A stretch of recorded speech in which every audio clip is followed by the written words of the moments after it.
Jika tujuan prediksi adalah untuk ekonomi yang berkembang, maka kelompok-kelompok industri tertentu cenderung mendapatkan manfaat lebih dari yang lain. Seorang investor dapat mempersempit analisis untuk kelompok-kelompok yang paling cocok untuk mendapatkan keuntungan dari lingkungan ekonomi saat ini atau masa depan. Jika sebagian besar perusahaan akan mendapatkan manfaat dari ekspansi, maka risiko ekuitas akan relatif rendah dan strategi untuk berorientasi pada pertumbuhan yang agresif mungkin lebih disarankan. Strategi pertumbuhan bisa melibatkan pembelian saham teknologi, biotek, semikonduktor, dan yang bersifat siklus.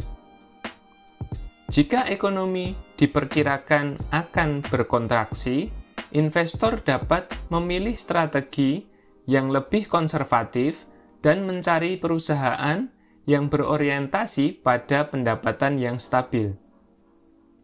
Strategi defensif bisa melibatkan pembelian bahan pokok konsumen, utilitas, dan saham terkait energi.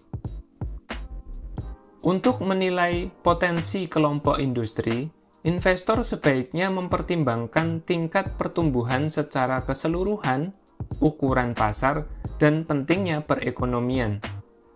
Ketika memperhatikan perusahaan individu adalah sebuah hal yang penting, perlu diperhatikan juga bahwa kelompok industrinya kemungkinan besar akan memberikan pengaruh yang sama besarnya atau lebih pada harga saham.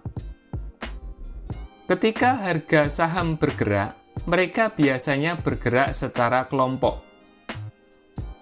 Untuk kita ketahui bersama, lebih penting bagi kita untuk berada di industri yang tepat daripada di saham yang tepat.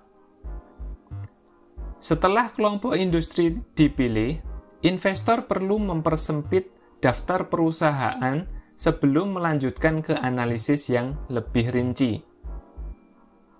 Investor biasanya lebih tertarik untuk menemukan pemimpin atau inovator dalam suatu kelompok industri. Tugas pertamanya adalah mengidentifikasi bisnis saat ini dan lingkungan kompetitif dalam suatu kelompok industri, serta tren di masa depan. Bagaimana peringkat perusahaan menurut pangsa pasar, posisi dan keunggulannya secara kompetitif? Siapa pemimpinnya saat ini dan bagaimana perubahan dalam sektor ini akan mempengaruhi keseimbangan kekuatan perusahaan saat ini? Apa hambatan bagi perusahaan atau industri untuk berkembang? Keberhasilan tergantung pada keunggulan, baik itu dalam hal pemasaran, teknologi, pangsa pasar, atau inovasi.